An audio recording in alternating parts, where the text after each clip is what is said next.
25 December সকাল থেকে ঠিক কি ছবি ধরা পড়লো, সকাল থেকে উৎসবের আমেজ চারিদিকে এবং সন্ধে পেরিয়ে রাত যত বাড়বে ভিড়টা তত বাড়বে।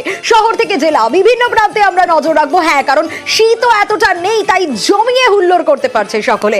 আমরা একটু বরং জেলা থেকে শুরু করি এই বুলেটিনটা। কেন এই কথা বলছি? কারণ হাওড়ায় নজর রাখবো শুরুতেই। দ্বিতীয় বছরে হাওড়া ক্রিসমাস কার্নিভাল একেবারে জমে উঠেছে। সন্ধে নামতেই সেখানে মানুষের ভিড় নজরে আসছে, উপচে পড়া ভিড় বলা যায়। নাচে গানে আর অবশ্যই বাঙালি ভালোবাসে হুল্লোড় করতে, আর তার সঙ্গে ভোজন রসিকরা তো রয়েছে। পেট পুজো না হলে কি হয়? হাওড়ার ষষ্ঠী নারায়ণ ইকো পার্ক, সেখানকার ছবি আপনাদের দেখাচ্ছি। শীতকালীন উৎসব আর হাওড়া পুরসভার উদ্যোগে এই উৎসব জমজমাট। 23 ডিসেম্বর থেকে শুরু হয়েছে এই উৎসব। দেবাশিস সরাসরি আমাকে রয়েছে। দেবাশিস, পয়লা জানবে এই উৎসবে, কিন্তু এই ক্রিসমাস কার্নিভালে যে ছবি আমরা দেখতেছি মানুষের উপচে না। দেখো, অবশ্যই বলা যেতে পারে যে রাত এখনো অনেক বাকি আছে। নিরীক্ষণ তাতে এখনো পর্যন্ত 5টা থেকে সন্ধ্যে 7:30 প্রায় 22,000 মানুষের আগমন হয়েছে এই কার্নিভালে। ফলে বলা যেতেই পারে এই মুহূর্তে হাওড়া বা পশ্চিম বাংলার কার্নিভালের নতুন একটা ডেস্টিনেশন যদি হয়ে থাকে তা কিন্তু হাওড়া কার্নিভাল। মানুষের মাথাচাড়া কিছু দেখা যাচ্ছে না। একদিকে গান বাজনা, অন্যদিকে হই হুল্লোড়, পেট পুজো আর সঙ্গে কেনাকাটি। আর একেবারে যারা এখানে আসছে না, যারা বাচ্চা নিয়ে আসছে, তাদের জন্য বিশেষ উপহার নিয়ে দাঁড়িয়ে আছেন এই কার্নিভালের মূল উদ্যোক্তা সুজয় চক্রবর্তী, হাওড়া পুরসভার মুখ্য প্রশাসক। আরও এক্সপেকটেশন বাকি আছে। আমরা তো এক্সপেক্ট করছি এখানে আমাদের মানে যত আরও রাত বাড়বে, এখন তো সবে 7টা বাজে, 7:30। তো আমরা এক্সপেক্ট করছি আরও অন্তত 1000-10 গত বড় আমরা প্রায় 40,000 লোক ছিল। তো আমরা এক্সপেক্ট করছি ওরকমই লোক হবে, 40-42,000 মতো। রাত এখনো বাকি আছে। রাত এখনো বাকি আছে। যারা এখানে আসছে তাদের সঙ্গে একটু কথা বলি। মূলত পার্কস্ট্রিট যাওয়া হয় না, হয় না? আর আনন্দ এখানেই আনন্দ। মানে পার্কস্ট্রিটের যারা টিভিতে দেখি তার ছাদ কি এখানে পাওয়া যাচ্ছে? অবশ্যই খুব মজা হচ্ছে এখানেতে। মানে এখানে এত সুন্দর করা হয়েছে আর কি, আমরা তো ভাবতেই পারছি না যে এখানে এত মজা হবে বলে। একেবারেই তোমাকে বলছি, যত মানুষ আসছে তারা পার্কস্ট্রিটের যে ভিড় এতদিন শুনে আসতাম, তার থেকে কিন্তু বলা যেতে পারে জেলার একটা উৎসব। তা কিন্তু আর জেলার নয়, একেবারে জেলা ছাড়িয়ে অন্য জেলা থেকে বহু মানুষ আসছে। আর বিভিন্ন যে বাংলার যে শিল্পীরা রয়েছেন তারা কিন্তু এই মঞ্চেই তারা এই 7 দিন 8 দিন ধরে তারা পারফর্ম করবেন। গান বাজনা সঙ্গে খাওয়া দাওয়া রয়েছে।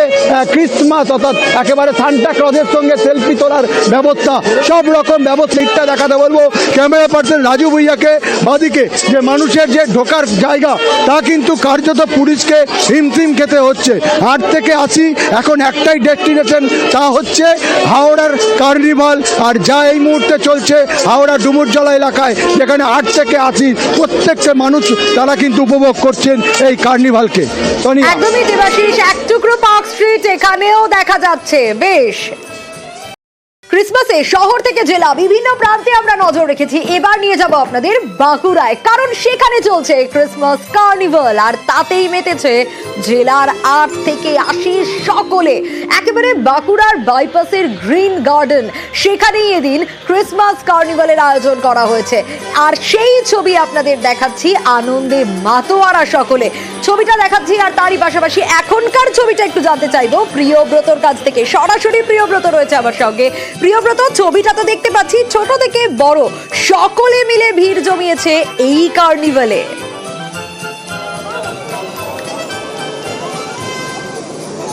একেবারে শুনিয়া তুমি যারা বলছিলে যে বড়দিন মানেই কিন্তু একটা কার্নিভাল। সেই কার্নিভালেই কিন্তু বাঁকুড়ার যেসব জনতা তারা কিন্তু ভিড় জমিয়েছেন। যে বাইপাসের ধারে যে গ্রিন গার্ডেন রয়েছে, সেই গ্রিন গার্ডেনে কিন্তু বিভিন্ন ধরনের গেমস রয়েছে, অবস্টাকেলস গেমস রয়েছে, এবং তার পাশাপাশি কিন্তু নৃত্যশৈলীর যে প্রদর্শনী সেটাও চলছে। একই সঙ্গে কিন্তু মাটির টান রয়েছে, আদিবাসী নৃত্যর প্রদর্শনীও করা হচ্ছে।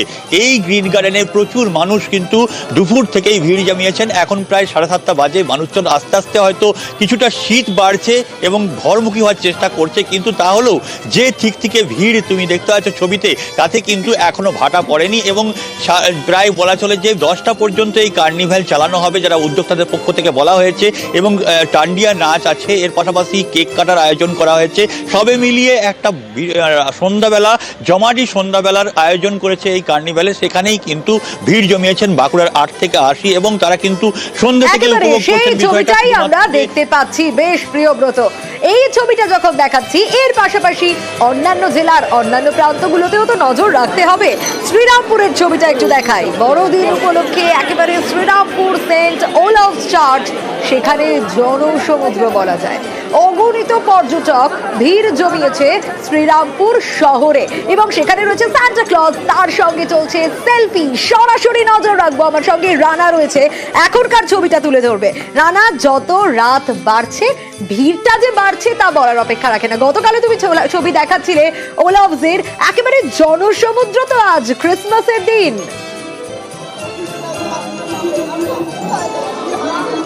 একদমই তাই। দেখো সোনিয়া, মানে তুমি যেটা বললে যে জনসমুদ্র, মানে মানুষের এত ভিড়, এত অগণিত মানুষ যে এই শ্রীরামপুর শহরের সেন্ট যে ওলাভ চার্চে তারা মানে দেখছে। বিশেষ করে তোমাকে জানিয়ে রাখি যে তুমি যদি চ্যালেঞ্জ তোমার নিতে পারো, পার্ক স্ট্রিটকে কিন্তু হার মানিয়েছে এই শ্রীরামপুর শহর, যেভাবে সেজে তোমার উঠেছে। কথা বলবো, দেখো ভিড়ের জন্য তারা এখনো ঢুকতে পারেনি, এত ভিড়। কেমন এনজয় হচ্ছে? দারুণ এনজয় হচ্ছে, খুব ভালো লাগছে, এত আলো দারুণ লাগছে, খুব ইচ্ছা করছে ঘোরার সব দিকে, আর এক্সপ্লোর করব, গান শুনবো। ইমন চক্রবর্তী এসছেন গান গাইতে, খাওয়া দাওয়ার কি প্ল্যান আছে? সেরকম কিছু নেই, দেখছি খাবো তো অবশ্যই, দেখছি কি খাবো, অবশ্যই মোমো টোমো খাবো। এটা কি মনে হচ্ছে যে পার্ক স্ট্রিটকেও হার মানিয়েছে? হ্যাঁ, পার্ক স্ট্রিটের মতনই লাগছে পুরো। কেন কারণটা কি? এত আলো, মানে এবারে আলো ঝলমলে চারিদিক, উপচে পড়া ভিড় শ্রীরামপুরেও। এবং শ্রীরামপুরের ছবি যখন দেখালাম, চলুন এবার নিয়ে যাই অন্য এক জেলায়, বর্ধমানে নিয়ে যাই আপনাদের। সেখানের ছবিটা দেখুন, উপচে পড়া ভিড় বর্ধমানের ক্রাইস্ট চার্চে। আলোয় আলোয় সেজে উঠেছে এই চার্চ এবং একদমই সন্ধ্যে থেকে যত রাত বাড়বে এখানেও ভিড়টা ততই বাড়বে। সাধারণ মানুষ রীতিমতো আনন্দে মাতোয়ারা। শুধু তাই নয়, আজকে যেহেতু যিশুর দিন, জন্মদিন, সেই কারণে যিশুর পায়ে গোলাপ রেখে প্রার্থনাও চলছে। শুধু তাই নয়, মোমবাতি জ্বালানো হচ্ছে, নিজেদের মনের ইচ্ছে জানানো হচ্ছে যিশুকে। কারণ আজ তো যিশু পুজোই, তিনিই তো মূল উপলক্ষ, আর তাকে ঘিরেই তো এই সব কিছু। আর সে কারণেই ক্রিসমাসের দিন আমরা নিউজ 18 বাংলা দিকে দিকে নজর রাখছি। আমাদের দর্শকদের যারা বাড়িতে বসে রয়েছেন এই মুহূর্তে, তাদের বিভিন্ন প্রান্তে আমরা নিয়ে যাচ্ছি। শরদিন্দু রয়েছে আমার সঙ্গে, আমি শরদিন্দুর কাছে আসবো, তবে তার আগে ছবিটা আরো একবার দেখাই। ছবিটা দেখাচ্ছি আপনাদেরকে এই মুহূর্তে। বড়দিনে একেবারে ফেস্টিভ মুডে সকলে রয়েছে। ক্রাইস্ট চার্চের ছবি আপনাদের দেখাচ্ছি এবং সেখানে যিশুর প্রার্থনা, গোলাপ দেওয়া আর তার পায়ের কাছে গোলাপ রেখে মোমবাতি জ্বালিয়ে নিজেদের ইচ্ছে পূরণের কথা জানানো। শরদিন্দু রয়েছে আমার সঙ্গে সরাসরি। এখনকার ছবিটা একটু শরদিন্দুই বলতে পারবে। শরদিন্দু, এ তো আলোয় একেবারে মেলা বসেছে, আর তার সঙ্গে সঙ্গে ভিড়, খাওয়া দাওয়া তো রয়েছে, সঙ্গে রয়েছে যিশুকে মনের ইচ্ছে জানানো।